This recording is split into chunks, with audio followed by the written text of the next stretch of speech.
విజయం మాకు నల్లేరు మీద నడకేనండి. కానీ చాలా మంది నాయకులు ఏ కారణాల వల్ల తెలియదు కానీ టికెట్ దక్కలేదనో, లేకపోతే పార్టీలో అసంతృప్తో, లేకపోతే మీ పార్టీ నాయకులు ఆరోపిస్తున్నట్టుగా వాళ్ళు ఏదైనా ప్రలోభాలకు లొంగిపోయావు పార్టీ మారుతూ ఉన్నారు. జనసేన నుంచి వైసీపీకి వెళ్తున్నారు, ఎస్పెషల్లీ ఇన్ పిఠాపురం కాన్స్టిట్యున్సీ. ఎందుకంటారు? ఇప్పుడు పార్టీ మారడం అంటే ఒకటండి, 10 ఏళ్ళు 5 ఏళ్ళు పనిచేసిన వాళ్ళకి టికెట్ రాకపోతే సహజంగా ఆ బాధ అనేది ఉంటది. అంత మాత్రాన అధినాయకుడిని తిట్టడం, పార్టీని తిట్టడం, నాదెండ్ల మనోహర్ గారిని తిట్టడం, నాగబాబు గారిని తిట్టడం, పవన్ కళ్యాణ్ గారిని తిట్టడం, ఇదేంటంటే వేరే పార్టీలోకి వెళ్ళిపోవటానికి ఒక మార్గం సుగమం చేసుకుంటారు అనమాట ప్యాకేజీల కోసం.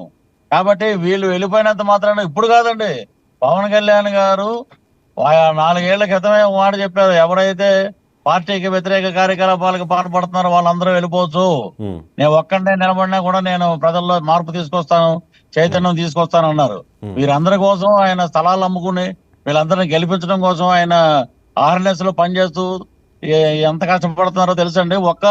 ఏ హోదా లేనటువంటి ఒక నాయకుడు, నీతి నిజాయితీ గల నాయకుడు ఈ రోజున ప్రధానమంత్రి మోడీ గారిని నరసరావుపేట మొన్న బహిరంగ సభకి తీసుకురాగలిగారంటే అదే నిబద్ధత అండి. గ్లాసు పగిలే కొద్దీ పదునెక్కుద్ది, పగిలే కొద్దీ పదునెక్కుద్ది.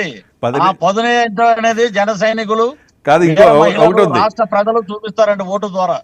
రైట్. ఇప్పుడు గ్లాసు పగిలే కొద్దీ పదునెక్కుద్ది అనేది సైన్స్ అండి, వాస్తవమే, ఒప్పుకుంటాం. అది ఉస్తాద్ భగత్ సింగ్ సినిమాలోని ఒక ఫేమస్ డైలాగ్.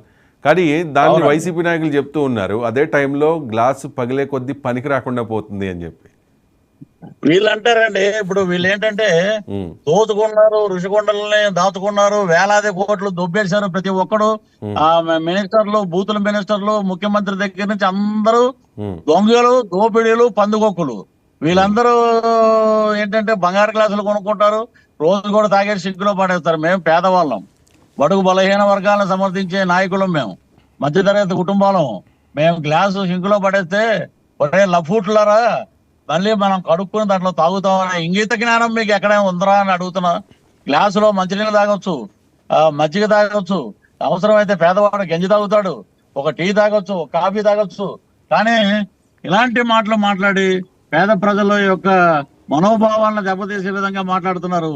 గ్లాస్ అనేది చేతిలో ఉండాలి, ఇరిగిపోయిన ఫ్యాన్ అనేది ఆ తుప్పు గదుల్లో పడేయాలి, సైకిల్ అనేది బయట ఉండాలి, సైకిల్ దొక్కుతూ గ్లాసులో కాఫీ తాగుతూ అద్భుతంగా విజయం వైపు వెళ్ళాలని మా స్లోగన్ అంటే. రైట్. మరి వేసవకాలం కదా, ఫ్యాన్ అవసరం ఉంటుంది, అందరూ ఏసీలు కొనుక్కోలేరు, ఫ్యాన్ అక్కర్లేదు.